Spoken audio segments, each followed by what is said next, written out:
नमस्कार, मैं अशोक कोटवले जे.आर. दानी गर्ल्स रायपुर।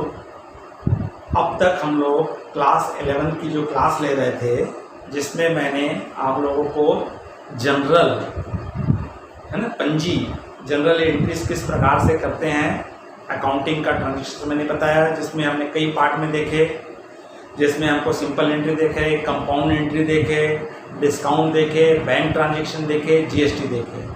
तो इस तरह से जितने भी हमारे व्यापार में ट्रांजेक्शन्स होते हैं उनके हमने प्रत्येक वीडियो में हमने विस्तार से देख लिए। इस तरह से हमारा जो जनरल बनाना था वो हमारा स्ट्रांग हो चुका है, हमको जनरल एंट्री बनानी आ चुकी है। अब हम सेकंड स्टेप में आएंगे। हमारा सेकंड स्टेप होता है आपका, जिसको हम कहते हैं खाता बही, प्रपंजी, लेजर या वर्गीकृत। तो हमारे यहाँ खाता बही में, लेजर में, इसको सामान्य भाषा में लेजर पोस्टिंग भी कहा जाता है। जनरल से लेजर में पोस्टिंग हर प्रैक्टिकली लाइफ में, हर व्यापार में, हर व्यापारी के यहाँ जो हमारा अकाउंटेंट होता है वो क्या करता है, प्रति माह कंटिन्यूस वो क्या करता है, पर डे जनरल एंट्रीज करता है, और जनरल एंट्रीज करने के पश्चात हर महीने अकाउंट में पोस्टिंग करता है। इसलिए इसको कहा जाता है जनरल से लेजर में पोस्टिंग कहा जाता है। तो यहाँ पे हम वही सीखेंगे जनरल से लेजर में पोस्टिंग किस प्रकार से की जाती है और किस प्रकार से बनाया जाता है। तो अब यहाँ पे देखिए कि कई सारे हमारे अकाउंट है, कैश है, कैपिटल है, परचेज है, सेल है, बैंक है। तो हमको यहाँ पे जो जनरल एंट्री जो हम पढ़ चुके, जो हमको आती है, इससे हमको ये पता नहीं चल पा रहा है कि व्यापारी को कि टोटल उसके पास कितना कैश आया है और कितना कैश खर्च कर दिया है, उसके पास कितना बचा है, ये जानकारी नहीं मिल रही है ना। तो इससे जानकारी मिल रही है कि उसके द्वारा टोटल कितने रुपए का माल खरीदा गया, टोटल कितने रुपए का माल बेचा गया, मोहन से हमको कितना पैसा लेना है, किस मद में कितना खर्च हो गया, इसकी जानकारी जनरल से नहीं मिल पाती है, पंजी से नहीं मिल पाती है। तब ऐसी स्थिति में व्यापारी क्या करता है, यहाँ पे जितने भी शीर्षक आते हैं, जितने भी हेड आते हैं, सब हेड का सेपरेट अलग अलग अकाउंट्स बनाता है, और जिस बुक में ये अकाउंट बनाता है उस बुक को लेजर बुक कहा जाता है। और हिंदी में जिस बुक में इसको बनाया जाता है, प्रत्येक का खाता बनाया जाता है, प्रत्येक का लेखा बनाया जाता है, और जिस बुक में लेखा बनाया जाता है उस बुक को खाता बही कहा जाता है और प्रपंजी कहा जाता है। तो हम जनरल से लेजर में खाता कैसे बनाएंगे। तो जो लेजर का प्रारूप होता है, इसमें हमारा एक होता है शीर्षक होता है, हेडिंग होता है, जिसका अकाउंट मेंटेन किया जाएगा उसको हेडिंग में लिखा जाएगा। और इसके जनरल से डबल साइड होते हैं, दो पक्षों में बटा होता है। इसका पहला साइड होता है डेट, पर्टिकुलर और जेएफ। वहां पे हम लिखते थे एलएफ लिखते थे, यहाँ पे क्या लिखेंगे, जनरल फोलियो, जेएफ और अमाउंट। तो ये जो इतना पार्ट जो हो गया है, ये आपका डेबिट साइड कहलाता है, डेबिट पक्ष कहलाता है। ठीक उसी प्रकार क्रेडिट साइड में हमारे पास क्या क्या है, क्रेडिट साइड में डेट, पर्टिकुलर, जेएफ और अमाउंट। तो ये पोर्शन क्या कहलाता है, आपका क्रेडिट पोर्शन कहलाता है, क्रेडिट पक्ष कहलाता है। तो इस तरह से ये दो पक्षों में इसका प्रारूप बटा रहता है। तो पहला पक्ष डेबिट पक्ष कहलाता है, दूसरा पक्ष क्या कहलाता है, क्रेडिट पक्ष कहलाता है। इसके लेजर पोस्टिंग का नियम क्या है, नियम यह है कि सर्वप्रथम जिसका आप अकाउंट मेंटेन करोगे उसको कहां लिखोगे, डेबिट में। और वो कभी भी ना तो डेबिट में पोस्टिंग होगा ना तो क्रेडिट पोस्टिंग होगा। पोस्टिंग किसको करेंगे, उसके जिसके साथ उसका ट्रांजेक्शन हुआ है, जिसके साथ उसको अपोजिट में है। दूसरी चीज, डेबिट में पोस्टिंग करते समय जैसे हम श्री लगाते हैं तो क्या लगाएंगे, यहाँ पे टू लगाएंगे, और क्रेडिट साइड में क्या लगाएंगे, बाई लगाएंगे। अगर हिंदी में बनाते हैं तो नाम के बाद में से लगाया जाता है और बाद में क्या लगाया जाता है, को लगाया जाता है। तो इस तरह से यहाँ पे जो भी अकाउंट की पोस्टिंग होगी डेबिट में, तो उसके सामने क्या लगेगा, टू, और यहाँ जो भी पोस्टिंग होगी उसके क्या लगेगा, बाई लगेगा। अब हम ये देखेंगे जनरल हम बना रहे हैं, हम चाह रहे हैं कि हम कैश अकाउंट बनाना चाहते हैं। तो आप यहाँ पे क्या लिख दीजिए, लेजर में हेडिंग में लिख दीजिए कैश अकाउंट। तो आपका पूरा ध्यान किस पे होना चाहिए, कैश अकाउंट में होना चाहिए, कैश पे होना चाहिए।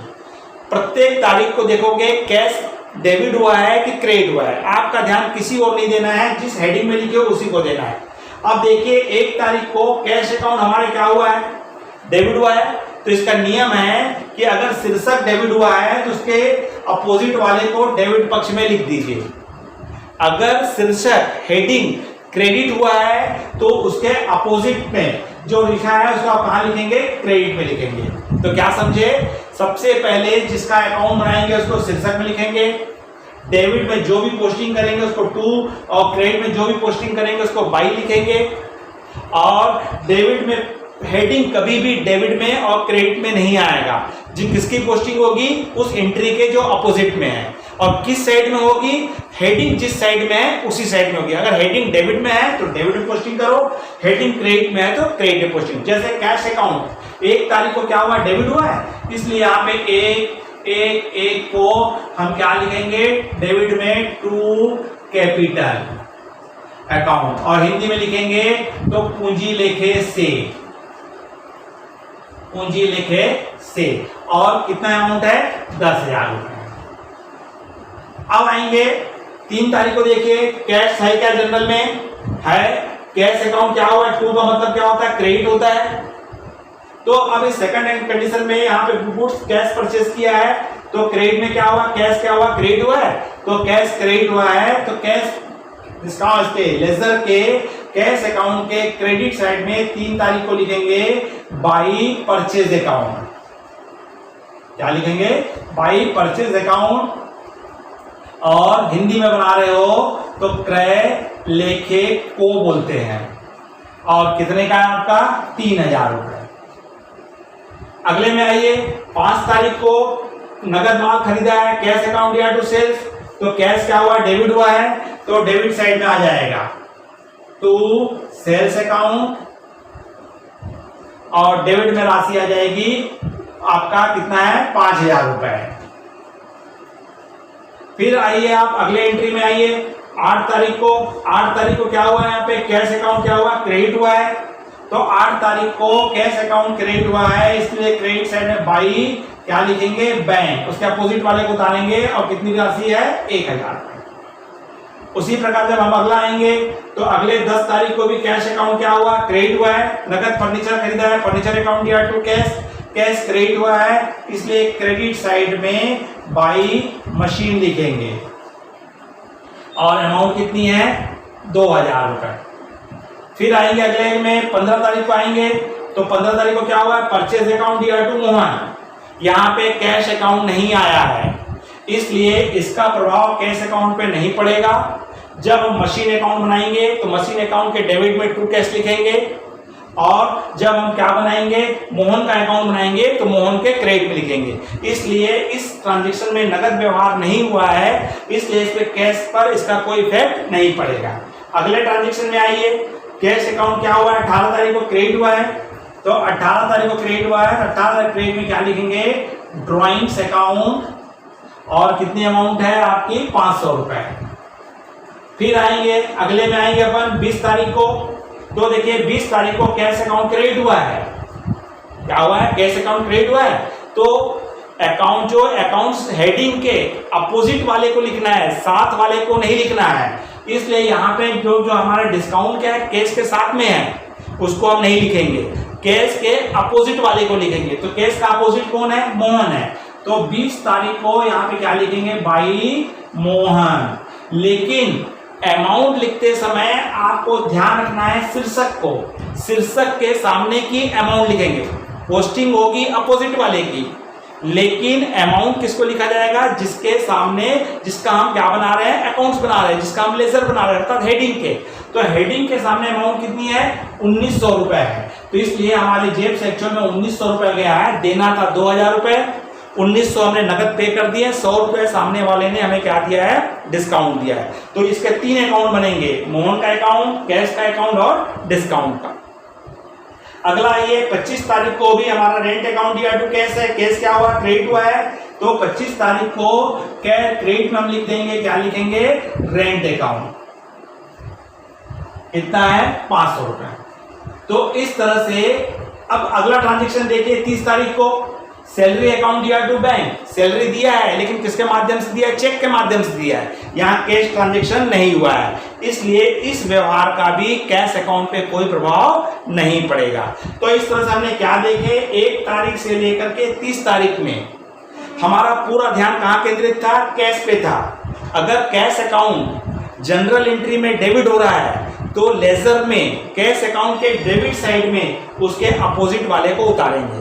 अगर जनरल एंट्री में हेडिंग क्रेडिट हुआ है अर्थात कैश अकाउंट क्रेडिट हुआ है तो उसके अपोजिट वाले को हमने कहाँ उतार लिए? क्रेडिट में। इस तरह से हमने 1 तारीख से लेकर के 30 तारीख तक जहां जहां कैश अकाउंट डेबिट हुआ था उसके सामने वाले की पोस्टिंग डेबिट में हुई है और जहां जहां कैश अकाउंट क्रेडिट हुआ था उसकी पोस्टिंग कहाँ हुई है? क्रेडिट में। तो इस तरह से हमारा क्या हो चुका है? अकाउंट हमारा बन चुका है। अब हम इस अकाउंट को क्लोज करना है क्योंकि महीने के आखिरी में हम इसको क्या करते हैं? क्लोज करते हैं। तो सबसे पहले इसमें आपको देखना है कि ज्यादा टोटल किस साइड का है। तो हमारे डेबिट में 10,000 और 5,000 15,000 दिखा रहा है, जबकि इसमें हमारा क्या है? 3 और 1 4 2 5, 3 2 5 और 1 6,000, 1 7,000, 8,900। तो क्रेडिट का टोटल कितना आ रहा है? 8,900 आ रहा है, मतलब इधर का टोटल कम है। तो बड़े टोटल में से छोटे टोटल को माइनस करना है अर्थात 15,000 में से 8,900 को घटाना है। तो डिफरेंस हमारा आया कितना? 1 बचा, 10 में से 9 गया, 1 बचा है, 4 हो गया, 14 से 8 गया, 6 बचा और आपका कितना बच रहा है? 6,100 रुपए। तो ये हमारा बता रहा है कि हमारे पास 15,000 रुपए आया जिसमें से 8,900 रुपए हमने क्या कर दिए? खर्च कर दिए है, जिसमें से 6,100 रुपए हमारे पास बचा है जिसको बैलेंसिंग फिगर कहा जाता है। इस बैलेंसिंग फिगर के सामने में महीने के आखिरी तारीख को यहां लिखेंगे by balance CD carried down और उस बैलेंसिंग अमाउंट को लिख देंगे और इसको लिखने के बाद टोटल करेंगे तो इसका टोटल भी कितना आ जाएगा? 15,000 आ जाएगा। तो इस तरह से आपका क्या हुआ? ये अकाउंट क्या हो गया? क्लोज हो गया। अब हम इसको नेक्स्ट मंथ के 1 तारीख के लिए, अगले महीने के लिए हम इसको ओपन करके रखेंगे तो अपोजिट साइड में ट्रांसफर करेंगे टू बैलेंस ब्रॉट डाउन, शेष लाया गया, ब्रॉट डाउन किया गया। इस तरह से 6,100 रुपए। तो नेक्स्ट मंथ के 1 तारीख को हमारा कैश बुक बता रही है कि हमारे पास 6,100 रुपए आज के डेट में बैलेंस है। तो ये आपने क्या सीखे? कैश अकाउंट बनाना सीखे। तो एक बार हल्के से मैं बता दूं, जिसका अकाउंट बनाओगे उसको शीर्षक में लिखेंगे, जो हेडिंग में रहता है वो कहीं भी डेबिट में क्रेडिट में पोस्टिंग नहीं होता है, इसलिए देखिए यहाँ कहीं भी मैंने कैश अकाउंट लिखा हूं क्या? नहीं लिखा हूं। हाँ, किसकी पोस्टिंग होती है? उसके अपोजिट वाले की। तो कैश अगर डेबिट हुआ था तो हमने कैपिटल को डेबिट में लिखे थे, कैश क्रेडिट हुआ था तो हमने क्या किए थे? परचेस को कहाँ लिखे थे? उसके अपोजिट वाले को क्रेडिट में पोस्टिंग किए थे। इस तरह से 1 तारीख से लेकर 30 तारीख तक जहां जहां कैश अकाउंट आया था डेबिट हुआ था, डेबिट में पोस्टिंग हुई, जहां जहां कैश अकाउंट क्रेडिट हुआ था, क्रेडिट में पोस्टिंग हुई। अब इन दोनों को हमको अकाउंट क्लोज करना है, तराजू हमको बराबर करना है। तो सबसे पहले ज्यादा साइड का टोटल देखेंगे और छोटे साइड के टोटल को वहां शो नहीं करते हैं, उसको वर्किंग नोट में निकालेंगे और वर्किंग नोट में निकाल करके बड़े टोटल में से छोटे टोटल को घटाएंगे। तो जो डिफरेंस अमाउंट आएगी, बैलेंसिंग अमाउंट आएगी, उस बैलेंसिंग अमाउंट को लिख देंगे और उसके सामने में महीने के आखिरी तारीख को बाई बैलेंस CD लिखेंगे। शेष हिंदी में बोलते हैं शेष ले गया। और नेक्स्ट मंथ में इस बैलेंस को ट्रांसफर करके लाते हैं तो जिसको कहा जाता है शेष लाया गया। तो ये तो बच्चों हमने क्या देखे? Cash account. और हम एक अकाउंट बना के देखते हैं। चलो इसमें से हम पर्टिकुलर अकाउंट बना के देखते हैं, मोहन का अकाउंट बना के देखते हैं। तो हेडिंग में क्या आएगा? मोहन आएगा और कॉलम आपका सेम होगा। कॉलम आपका क्या आएगा? सेम आएगा। लेजर का कॉलम सेम होगा, इसका अलग अकाउंट खुलेगा। वही का हमारे आएंगे डेट, पर्टिकुलर, आपका JF, अमाउंट डेबिट साइड का सेम, क्रेडिट में आएगा डेट, पर्टिकुलर, आपका JF और अमाउंट। 2 पक्ष हैं, डेबिट और क्रेडिट। तो अब आपका ध्यान पूरा केंद्रित किस पे रहेगा? मोहन पे, क्योंकि आप किसका अकाउंट मेंटेन कर रहे हो? मोहन का। अब आप जनरल एंट्री में देखेंगे कि मोहन कहाँ कहाँ आया है। तो मोहन देखिए पहले में आया है क्या, दूसरे में आया है क्या, तीसरे में आया है क्या? नहीं आया। कहाँ पे आया? सीधा 15 तारीख को आया मोहन। तो मोहन क्या हुआ है? 15 तारीख को क्रेडिट हुआ है मोहन ले हेडिंग क्रेडिट हुआ है, इसलिए क्रेडिट साइड में क्या करोगे, उसके अपोजिट में जो लिखा है उसकी पोस्टिंग करेंगे। तो क्या होगा, परचेज अकाउंट। कितना है आपका, कितने का माल खरीदे आपने मोहन से, 2000 का, तो यहाँ 2000 आएगा। फिर देखिए मोहन कब आया है, तो 20 तारीख को आया है। 20 तारीख को जनरल एंट्री में मोहन क्या हो रहा है, डेबिट हो रहा है, इसलिए मोहन के डेबिट में उसके जो अपोजिट में जो नो आए हैं उसकी पोस्टिंग होगी। अर्थात 20/1 को यहां लिखेंगे टू कैश अकाउंट और टू डिस्काउंट। कैश में हमने कितना पे किए, 1900 रुपए, और डिस्काउंट कितना है, 100 रुपए। अब इसका भी हम अकाउंट बंद करेंगे, क्योंकि आओ कहीं मोहन नहीं आया है। जब इसका अकाउंट बंद कर रहे हैं तो हम देख रहे हैं कि इसके दोनों साइड में बराबर आ गया है, 2000। इसका तात्पर्य है कि मोहन से हमने जितना माल खरीदे थे उसका हिसाब हमने पूर्ण चुकता कर चुके हैं, इसलिए न तो हमको मोहन से कोई राशि लेनी है, न तो हमको मोहन को कोई राशि भुगतान करनी है। तो कई बार हमारे अकाउंट्स क्या हो जाते हैं, जितने भी नाम वाले अकाउंट्स हैं वो जनरली क्या हो जाते हैं, बराबर हो जाते हैं, क्योंकि जब भी हम उसका हिसाब किताब पूर्ण कर देते हैं अकाउंट क्लोज हो जाता है। फिर अगर हम फिर उससे ट्रांजेक्शन करेंगे तो हमारा साथ में नया अकाउंट खुल जाएगा। एक और अकाउंट देख लीजिए आप, बैंक अकाउंट देख लीजिए। तो आपका हेडिंग में क्या लिखेंगे, बैंक लिखेंगे, कॉलम सेम बनेगा,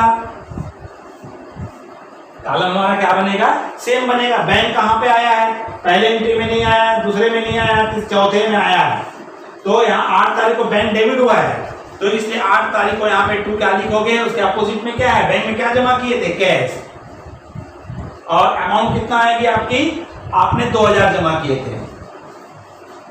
उसके बाद देखिए बैंक कहाँ आया है, तो सीधा बैंक में आया, उसने सैलरी का चेक से पेमेंट किया था, सैलरी अकाउंट दिया टू बैंक। तो 30 तारीख को क्रेडिट साइड में, तो क्रेडिट साइड में हम क्या लिखेंगे यहाँ पे, 30 तारीख बाई सैलरी, क्या लिखेंगे, बाई सैलरी, और कितना पेमेंट किया उसने, 500 रुपए।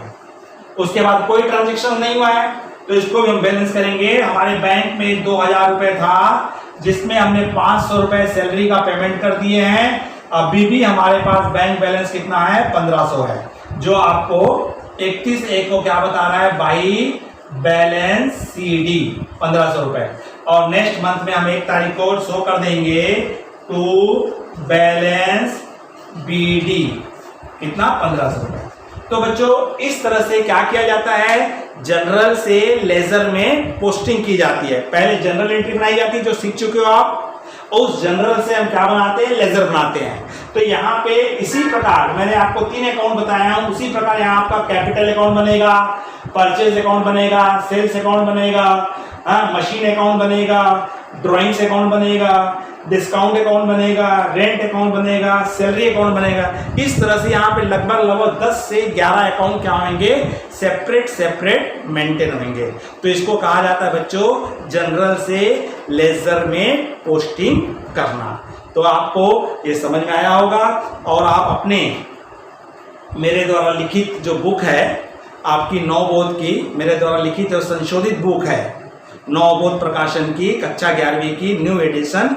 तो वहां पे आप लेजर खाता बही चैप्टर देखेंगे। कौन सा चैप्टर देखेंगे, उसमें लिखा होगा खाता बही लेजर। तो उस चैप्टर में देखेंगे तो आपको एग्जाम्पल भी मिलेगा, जनरल बना होगा, क्वेश्चन दिया होगा, उससे हम जनरल बनाए होंगे, जनरल से लेजर पोस्टिंग का। अगर आपको एक बार एग्जाम्पल देख लीजिए, एग्जाम्पल देखने के बाद बैक साइड के न्यूमेरिकल प्रॉब्लम में जाएंगे, तो वहां भी आपको एक प्रश्न दिया होगा, पहला क्वेश्चन। तो उस पहले क्वेश्चंस को आप क्या बनाएंगे, पहले जनरल एंट्री बनाएंगे, और जनरल एंट्री बना करके इस प्रकार से आप लेजर पोस्टिंग करके देखेंगे। तो बच्चों अगर आप लोगों को ये वीडियो पसंद आया होगा तो लाइक कीजिए, अपने अधिक से अधिक मित्रों को शेयर कीजिए, और अगर आपने इस चैनल को सब्सक्राइब नहीं किए हैं तो तुरंत सब्सक्राइब कीजिए, और आप कंटिन्यूस मेरे वीडियो को देखते रहिए, तभी आपको आगे का समझ में आएगा। और इस तरह से बच्चों नमस्कार।